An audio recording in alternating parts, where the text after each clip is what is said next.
My fiancé said, "You'll regret it if you ever leave after disrespecting me once again." I said, "We'll see." Then I left in a way she couldn't possibly predict. When reality hit her, she begged for another chance.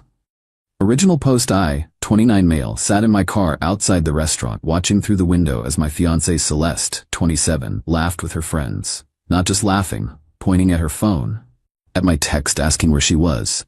An hour and 40 minutes late to our anniversary dinner. This wasn't new. 3 years together, 1 year engaged, and respect had become optional for her. But tonight was different. My phone buzzed. "Celeste, babe, stop texting. Or being so clingy. Having drinks with the girls, told you this morning maybe I hadn't received any message this morning. Checked 3 times, walked into the restaurant, her table went quiet when they saw me. Hey, you missed our anniversary dinner." Rolling her eyes. "Don't be dramatic, Marcus. We can literally eat any night," her friend Jade, snickering. "Someone's in the doghouse. He'll get over it. He always does." Turning to me. "Babe, you're embarrassing me. Just go home. I'll be there later." Me, "We need to talk. Now." "Oh my God, fine." To her friends, "See what I deal with." Outside, she crossed her arms. "What's your problem? It's just dinner." "It's not just dinner. It's our anniversary. It's you being 2 hours late. It's you laughing about it with your friends. You're being so sensitive. This is why I need space sometimes. You're suffocating." "I'm done, Celeste. This relationship is over." Her whole demeanor changed. Eyes narrowed. "You're not serious." "Completely serious. I'll move my stuff out this weekend." She stepped closer, voice dropping. "You'll regret it if you ever leave. You have no idea what you're throwing away. No one else will put up with you like I do. You'll come crawling back and I might not take you." "We'll see." What's that supposed to mean? It means we'll see. Enjoy your drinks. Left her standing there. She didn't know I'd already made arrangements. See, Celeste lived in my apartment. Not on the lease, just moved in gradually. Paid no rent because she was saving for our future. Her stuff had taken over everything. My gaming setup relegated to a corner. My office turned into her closet. My life compressed to make room for hers. She also didn't know I'd accepted a job offer in another state. Remote position with occasional office visits. Been planning it for weeks as her disrespect escalated. The anniversary dinner was my last attempt to see if anything was worth salvaging. Got my answer. That night, she came home at 3 a.m. Tried to slip into bed like nothing happened. "Celeste?"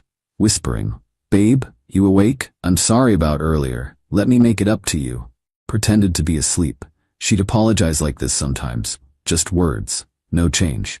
Next morning, Friday, she acted like nothing happened. Made breakfast, humming, kissing my cheek. "So what time is our makeup dinner tonight?" Me, "There isn't one. I told you, we're done." Laughing. "Come on, don't be like that. I said I was sorry." Me, "When?" "Last night. You were asleep but still." "Look, I'll make reservations wherever you want." My treat. "I'll be packing this weekend. You should find a new place." Her face hardened. "You're not dumping me, and I'm not moving. Try to kick me out, I'll make your life hell. You have no idea who you're messing with." Okay, that's it? "Yeah, I need to get to work." She stomped off, slammed the bedroom door, texted my brother, "It's time, tomorrow morning." Him, "Truck's ready. See you at 6 a.m. Celeste spent Friday love bombing, cooked elaborate dinner, wore the dress I bought her last year, kept touching my arm, playing with her hair. "Remember our trip last summer? We were so happy. We can have that again." "That trip where you spent the entire time on Instagram and complained about the hotel I booked? I was just, I get cranky when I travel, but the good times, right?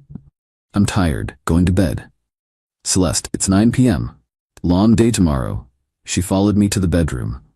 "You're really going to throw away 3 years? Over one dinner?" "It's not one dinner, it's a pattern. You know that? You'll never find someone like me." "That's the point." She slept on the couch. Good. Made things easier. Saturday, 6 a.m. My brother arrived with his truck and 2 friends. I'd packed the essentials during the week. Clothes, electronics, documents, all in my car already. Now for the furniture. We worked fast and quiet, my gaming setup, my desk, my pre-Celeste furniture from storage, everything I'd owned before her colonization. Celeste woke up at 7:30 to voices and movement. Stumbling out in pajamas. Marcus, what are you doing? Me, moving out, like I said. You can't just, this is my home too. It's my apartment, my name on the lease, you're a guest. She tried blocking the door. Stop, we need to talk about this. My brother, ma'am, please move. Don't ma'am me, Marcus, tell them to stop. Me, almost done. You should probably get dressed. She ran back inside, heard her on the phone, yelling. Probably calling her mom or Jade. By 9 a.m., we'd loaded everything. I left the things she'd bought. Her decorations, the furniture she'd picked, looked weird without my stuff balancing it out, like a stage set missing half its props. Now dressed, frantic, where are you even going? You can't afford another place, you need me. Me, I got a new job, different state. Start Monday. Her jaw dropped. Different. When were you going to tell me? I wasn't. We're broken up, remember? This is insane. You planned this? While pretending everything was fine? Like when you made plans to skip our anniversary while pretending you cared? She actually stamped her foot. That's different. I just lost track of time. For 2 hours? You're making a huge mistake. When this job doesn't work out, when you're alone in some garbage apartment, don't come crying to me. I won't. Handed her an envelope. Lease ends in 2 months. Landlord's number is in there if you want to take it over. Or find your own place, not my problem anymore. Update 1, 2 weeks later. Holy crap, the entitlement escalated fast. First week at the new job was great. Better pay, cool team, actual respect. Found a nice apartment 20 minutes from the office. Simple, clean, mine. Then Celeste found my LinkedIn. The messages started professional. Hope you're well, been thinking about us. Then desperate, please just talk to me, we can work this out. Then angry, you're a coward, real men don't run away. Blocked her, so she created new profiles. Blocked those too. Called my mom crying. Mom called me. Mom, Marcus, what did you do to that poor girl? Me, broke up with her after she disrespected me for the 1,000th time. She says you abandoned her, left her with nothing. Left her in the apartment she's been living in rent-free for 2 years, so horrible of me. She's heartbroken. She's unemployed and about to lose free housing. Different thing. Yeah, forgot to mention, Celeste quit her job 6 months ago to focus on our wedding planning. Except we hadn't set a date or planned anything, she just wanted to be an influencer. Posted outfit of the day photos that got 47 likes. The real escalation came when she realized I wasn't coming back. Got a call from my old apartment complex. Landlord, Mr. Thompson, your ex-girlfriend is causing problems. Me, how so? Landlord, she's telling people you still live here, had food delivered under your name. When the delivery guy asked for you, she claimed you were in the shower. That's weird. It's fraud. If it happens again, I'm calling the police. Then came the package notifications. Amazon alerts for orders I didn't make. Checked my account, she still had the password from when she'd order stuff on my Prime. $3,400 in pending orders. Clothes, shoes, makeup, a new laptop, canceled everything. Changed every password. Removed all saved payment methods. She called from Jade's phone an hour later. What did you do? My orders were all canceled. You tried to steal from me. It's not stealing. You owe me for 3 years of my life. For what? Living rent-free? Quitting your job? Disrespecting me constantly? I was building our future. By shopping? You have that fancy new job. You can afford it. Not the point. Don't contact me again. Or what? You'll run away again? Me? Or I'll file a police report for attempted theft and harassment. She hung up. But she wasn't done. Posted on Facebook about her abusive ex who abandoned her homeless and penniless. Tagged mutual friends. Some believed her. Lost a few friendships. Worth it to lose people who'd believe her without asking my side. My brother sent screenshots. She'd posted photos of our apartment, now just hers, looking empty and sad without my stuff. Caption, he took everything and left me with nothing. This is what narcissistic abuse looks like. The comments were wild. Her enabler friends rallying. He never deserved you. Sue him for emotional damage. King behavior leaving a queen. Then someone logical chimed in. Wait, didn't you post last month about skipping his birthday dinner for a party? Celeste deleted that comment real quick. But the best part? Reality was setting in. She had 6 weeks to find a new place. No job, no savings because she spent everything on clothes and drinks with friends. No backup plan because she never thought I'd actually leave. Her mom called me next. Her mom, Marcus, honey, can we talk about Celeste? Me, no. Her mom, she made mistakes, but she loves you. Me, she loves what I provided. There's a difference. Her mom, she's struggling. Can't you help with just a few months' rent? Ask her what happened to the engagement ring I bought her. Silence, because we both knew she'd returned it months ago for cash without telling me. Found out when I tried to check the insurance. Her mom's, she needed money for. Me for what? More drinks with Jade? Another handbag? Her mom, you're being cruel. I'm being done. She wanted me gone. I'm gone. Choices have consequences. Hung up, blocked that number too. Got a notification for my credit monitoring. Someone tried to apply for a credit card in my name. 3 guesses who. Immediately froze my credit, filed a fraud report, saved all the documentation. She was getting desperate, and desperate Celeste was dangerous Celeste. Update 2. 1 month later, the extinction burst was spectacular, like watching a fireworks show of entitlement. Week 3, she figured out I wasn't coming back to save her. Tried a new strategy, mutual friends. Got a text from Aaron, college buddy. Hey man, Celeste reached out, says you guys had a misunderstanding. She seems really sorry. She stole my credit card info and tried to order $3,400 of stuff. That's not a misunderstanding. What?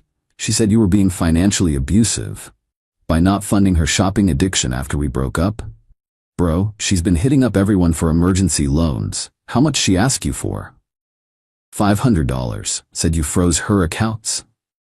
Hope you didn't give it to her. Almost did. Thanks for the heads up.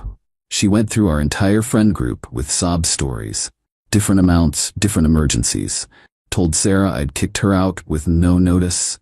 Told James I'd stolen her car, she didn't have one. Told Mike I'd emptied our savings. We never had joint accounts. Most saw through it. The ones who didn't, they learned when she couldn't pay them back. Then came the real desperation move. She showed up at my new job. Yeah, she drove 6 hours to ambush me at work. Security called me. Mr. Thompson, there's a woman in the lobby claiming to be your wife, says it's an emergency. Came down to find Celeste in full performance mode. Tears, shaking, the works. Marcus? Thank God, I've been so worried. Me to security, I don't know this woman. What? Marcus, stop playing. Tell them who I am. She's my ex-girlfriend who I haven't spoken to in a month. She has no reason to be here. Security. Ma'am, you need to leave. This is insane. Marcus, I drove all this way. We need to talk. We really don't. She tried to grab my arm. Security stepped between us. You can't hide behind security forever. You owe me a conversation. Me, I owe you nothing. Please escort her out. As they led her away, you'll regret this. I know where you work now. This isn't over. HR pulled me aside after, explained the situation, showed them the documentation of her harassment. They took it seriously. Her photo went to all security desks. Banned from the property. But she'd found my workplace. That meant she'd find my apartment eventually. Time to be proactive. Filed for a restraining order. Had enough evidence. The attempted credit card fraud. Harassment through multiple phone numbers. The workplace ambush. Threatening messages. Judge granted a temporary order. She'd be served within days. Meanwhile, her apartment deadline approached. Landlord texted me, still had my number as previous tenant. Landlord, your ex is something else. Told me you'd be paying her rent going forward. Me, definitely not. She's not on the lease after next month, right? Nope. Already got new tenants lined up. She's been a nightmare. Noise complaints, late night arguments on the phone, tried to change the locks without permission. Me, sorry, you're dealing with that. She asked if she could stay without paying, said she'd influence for me. I asked how many followers she had. When she said 2,000, I laughed. She called me a boomer who doesn't understand marketing. The best part, she got served the restraining order the same week she got her eviction notice. Jade called from a new number. Jade, you're evil, you know that? Celeste is homeless because of you.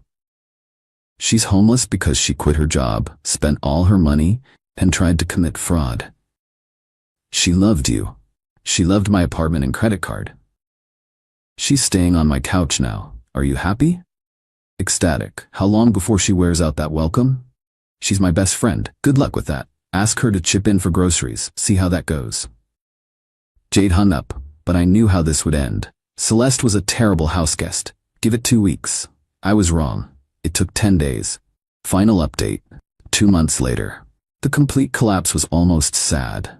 Almost. Jade lasted 10 days before kicking Celeste out.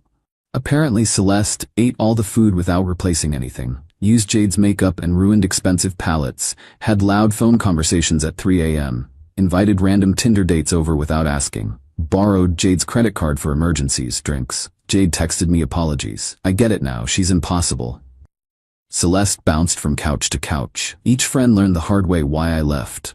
The pattern was consistent. Move in, take advantage, get kicked out, play victim, repeat. Then she violated the restraining order, created a fake Instagram to message me, living my best life without you, just signed a modeling contract. Screenshot. Sent to lawyer, back to court. Judge wasn't amused, extended the order and added community service for violation. Celeste threw a tantrum in court. Celeste, this is harassment. He's trying to ruin my life. Ma'am, you're here for violating a restraining order. You contacted him, not the other way around. It was just Instagram, which violates the no contact order, 50 hours community service. Next violation means jail time. She tried representing herself to save money. It showed. The modeling contract, MLM scheme selling weight loss tea. Had to pay $500 up front for starter inventory. Classic Celeste. Eventually, she moved back with her parents 3 states away. Last I heard through the grapevine, working part-time at the mall, living in her childhood bedroom, telling everyone I manipulated the system against her, still posting about being a boss babe entrepreneur. Parents make her pay rent. Her mom sent one last message before I blocked her too. I hope you're happy. You broke my daughter. No.